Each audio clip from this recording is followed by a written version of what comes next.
Hola a todos. En esta ocasión vamos a desarrollar un ejemplo si el campo vectorial es conservativo y además a calcular una función potencial a partir del campo vectorial definido de la siguiente manera.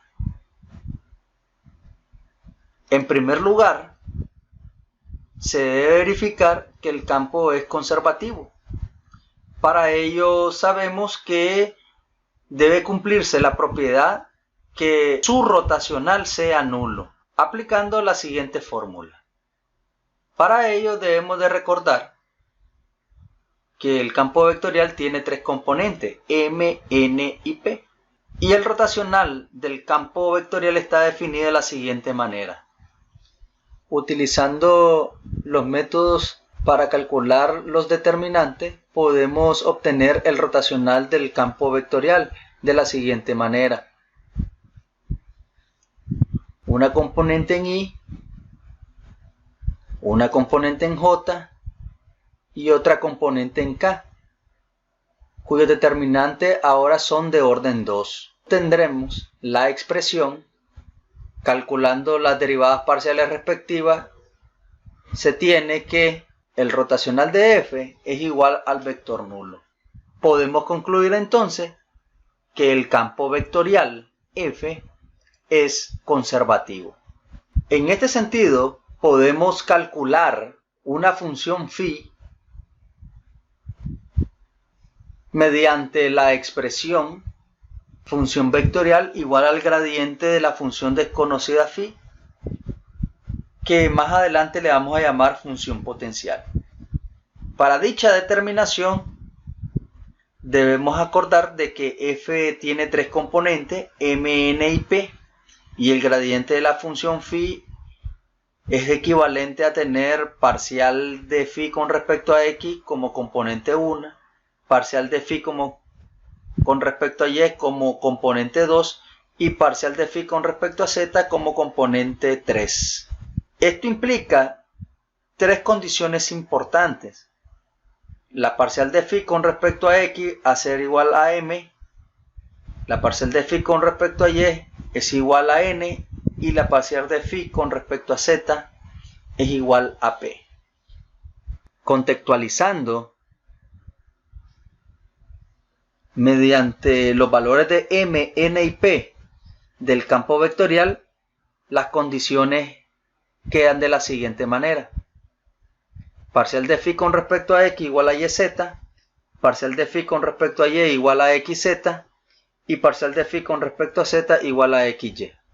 Tomando la primera condición, parcial de phi con respecto a x igual a yz, al integrar parcialmente respecto a la variable x, considerando y y z constantes, podemos obtener la función potencial phi de x y z igual a x y z más h de y z, donde h de y z es una función constante.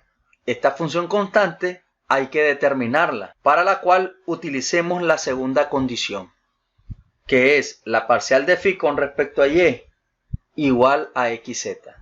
Al sustituir la función phi determinada con anterioridad, obtenemos la expresión al extraerle la derivada parcial respectiva a cada uno de los elementos de la función phi. Obtenemos, al simplificar los términos semejantes, queda que la derivada parcial de h con respecto a y es igual a 0.